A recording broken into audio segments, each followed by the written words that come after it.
Okay, well, what you want to do, alright, I'm going to do the dance fast, but then slow. Right now, you want to put your hair up because it's going to be really hot once you're done doing this dance. Okay, so now let's do it. 5, 6, 7, 8. 1, 2, 3, 4. Open 5, 6, 7, 8. 1. I forget this one all the time. So you can go on. 1, 2, 3, 4, 5, 6, 7, whoa, 8. Then you go 1 and 2, 3, 4, 5, 6, 7, 8. 1, 2, 3, 4, 5, 6, 7, 8. 1, 2. Then, okay, we're gonna do that again. We're gonna do it faster. But at that part where I slow down is probably where I'm gonna slow down again. All right, ready? 1, 2, 3, 4, 5, 6, 7, 8. 1, 2, 3, 4, 5, 6, 7, 8. 1, 2, 3, 4, 5, 6, 7, 8. 1 and 2, 3, 4, 5, 6, 7, 8. 1, 2, 3, 4, 5, 6, 7, 8. 1, 2. Okay? What you want to do is you want to go back to the other video to practice that more, because that's a very breathtaking breath. So you want to make sure. Now, you want to make sure that you drink a lot of water. That's what I was going to say. Okay. What I want to tell you is about being a cheerleader. If you want to be a flyer, you have to eat healthy. And especially for everything else, you want to eat healthy so that you don't, it's best if you drink lots of water. And also, it would be good if you guys, stretch before everything, because you might pull something. It hurts all the time. I'm telling you. And you want to be careful with your fingers, because your fingers are very delicate, as some people say. Because if you get caught in like right here, and your flyer steps on it, that hurts. Flyers, you want to make sure you try and lose weight if you want to be a flyer. If you're big, I don't want to be offensive, but anyway. And if you want to be a flyer, you have to run. All of you guys, your cheerleading team should run. And when you're at a competition, you want to give faces, like funny faces, like smile, or something. I don't know, so you can get the first, so you can get the win. Okay, what I want to show you is I want to show you some things that we do for cheerleading. And if you guys have any questions about anything that I did, if you have any questions, just ask me on my page. On my channel is capital S, Super, P, capital P, Purple Cheetah. Okay? You're probably watching this video. So what you want to do is, this is for your muscles now. What we do is we do push-ups. You do 10 of them. The way we do push-ups is you want to, let me move back so you can see. You want to have we don't do girl push-ups, we do guy push-ups. So we go here, we go here. You have to make sure you go all the way down to the floor. I don't go all the way down to the floor, but at practice I do. I'm kind of weak right now. So you do 20 of those. My shirt is not dirty. Okay. Now what you gotta do is you gotta do planks. That's what helps your arms. You want to do those for a minute. That's what they do tops. You wanna, like that, clap. You want to be on your elbows so that it looks like this. Your feet on the front in that position. And you want to be holding the hollow position for at least a minute. Now, what you want to be doing now is we're going to do 4 abs. You have to do 20 crunches, but the way we do crunches is we leave our feet on the floor, just like that. We have a part. You want to lay back. You want to pull up, and you want to touch your partner's shoulders. You want to come back down. You want to do that again with your arms up here and hands on your shoulders for 20. And then for your abs, we do crunches. We do 20 of those. And then now for your legs is we do frog jumps. Have you ever done them before? And then sometimes we do the push-ups and then the sit-ups. So you want to do, you want to jump up, come back down, go in a push-up position, come back, go like this, lean back, and 1 sit-up. Okay? So now let's try that. You do those for 10 because those are really hard. So you go 5, 6, 7, 8. Oh, 1, 2, 3, 4, 5, 6, 7, 8. It's kind of hard, but you'll get used to it. Do those for 10, so they're hard. Now, I'm going to tell you a couple things for cheerleading. But what I want you guys to know, cheerleading is a sport. I'm telling you, cheerleading is a sport. Just 1 second, because I gotta do something real quick.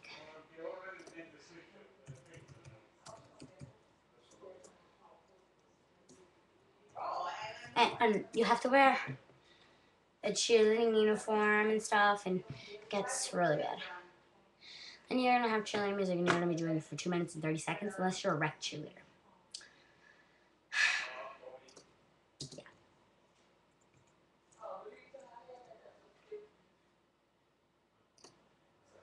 Okay. Well, I'm gonna tell you a couple of the history of cheerleading. There are a few cheerleading facts that seem to hold cheer university for nearly every cheer squad out there. Although the cheers may vary quite a bit and the uniforms may be different, these facts are the same. And now I'm going to tell you some cheerleading facts. I wrote this by myself, by the way. When it comes to the history of cheerleading, there are some facts that are beyond dispute. In the late 1800s, crowds joined in chants at Princeton University.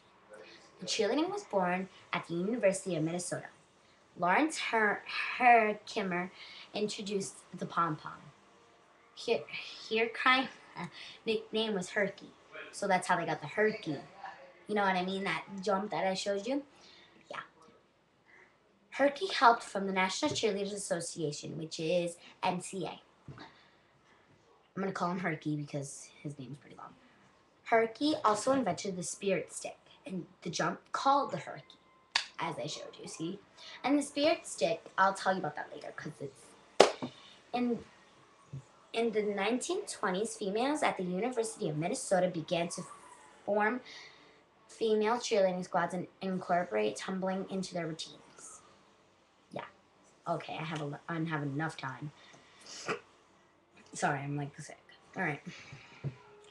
In the 1960s, NFL teams began to form cheerleading squads. I think I already read that. No, I didn't. In the 1980s, cheerleaders began to add more stunts to their routines and participate in competitive cheerleading squads, like mine. Then general cheerleading facts. Okay. Although there are still some who might argue that cheerleading is not a sport, today's cheerleader must be able to perform at least a back handspring. Many competitive squads require a back tuck. Gymnastics, dance, and flexibility all play an important role in being a good cheerleader. Some other interesting cheerleading facts include Texas is often associated with cheerleading. There was a mother in Texas who tried to hire hit man to kill a rival cheerleader so her daughter could be on the squad. In the United States, around 80% of all schools have a cheerleading squad. There are about 4 million cheerleaders on the planet. Several U.S. presidents were cheerleaders, including Dwight Eisenhower, George W. Bush, and Franklin Roosevelt. See, even our presidents were cheerleaders. More than 80% of cheerleaders have a grade point average of B or above. I didn't think you want to know that. Cheerleading myths. There are several myths surrounding the sport of cheerleading. Dropping the spirit stick will give you bad luck. That's what I was going to tell you. The idea got started at a cheer camp somewhere and was popularized by the movie Bring It On. It is just a stick, and while it is fun to talk about passing the spirit stick, accidentally dropping it won't do anything to you except you bend over to pick it up. That's it. The size of your feet affects your cheerleading. No, it doesn't. In the past, some have said that the taller your feet, the better you can cheer. There's no scientific basis to this theory. Cheerleaders wear all different sizes of shoes. Cheerleaders have to be skinny. No, they don't. This simply isn't true. Since the base of a pyramid needs to have a solid muscle structure and the flyer needs to be light, cheerleaders could come in all shapes and sizes. With that, cheerleaders do need to be in good physical condition. What that means is you have to be, not like me, you can be big, it doesn't matter. But you would have to be in nice physical condition. It doesn't matter how big you are, how small you are. It's just the way you cheer. That's what they judge on my cheerleading games. Okay, let's get back. And I think that's it. Yeah. So if you have any questions, ask me. And next I'll be doing a cheerleading, like a back handspring and tucks and stuff, how to structure that. And let's see some questions that normal cheerleaders would ask.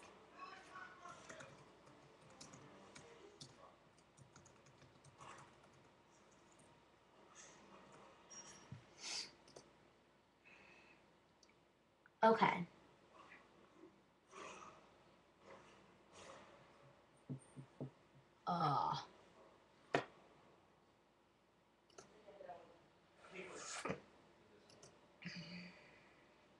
Girl. It's not getting me what I want. Oh, here we go. Alright. Well, if you are a coach and you're watching this, you should have practices like now. If you're starting competitions, you should have them at least 3 days a week, like Monday, Wednesday, and Friday, or Tuesday, Thursdays, and Wednesdays. Sorry, I went out of order.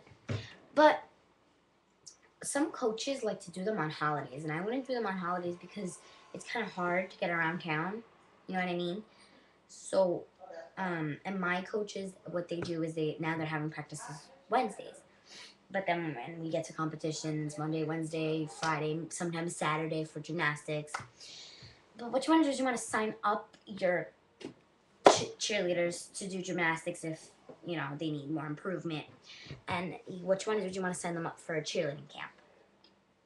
That's how my coaches did it, and look at what team we are. We won Jam Fest. And you want to make sure your flyers stretch a lot. And your bases, learn their stunts and stuff. And I'm trying to help you guys out here, you know, just in case. Like, if you're a team that my team goes against, then I'm just trying to help you here. You know, I'm on Cheer Dynamics. Okay. And you want to make sure your whole team knows what they're doing. So, the next thing that I'm going to do, and I'm going to do it when it's sunny, because I know tomorrow's probably not going to be sunny. So, what I want to do is I want to show you how to do some back handsprings and flips and stuff. But tomorrow, I'm going to be with my cousins, so. By the way, have a good, I'm going to tell you that later. Pretend I didn't say that. Okay, I hope you guys liked these 3 videos. If you didn't like them, it's okay. You're probably not a cheerleader. Because I've been cheerleading for so long. If you have anything that I missed, please tell me, because I usually miss everything. Just tell me what I missed, and I'll put it in another video.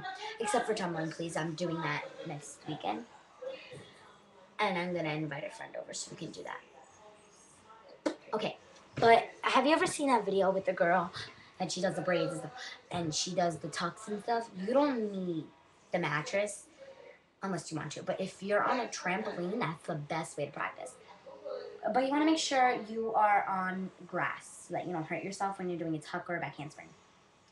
Mostly, it's just you don't need a mattress. Because if your parents don't let you use a mattress, because I know mine wouldn't, then you're out of luck. You have to do it on grass. Be a daredevil. And you want to make sure you stretch before you do everything. Like stretch out your wrists and your backs and stuff. How she did the back bend with her wrists. We stretch like that too. We're very strict. And I've seen some of teams practice like their jumps and stuff. And some of those jumps aren't good. Like we've seen them before. But anyway. I hope you guys have a nice vacation and stuff.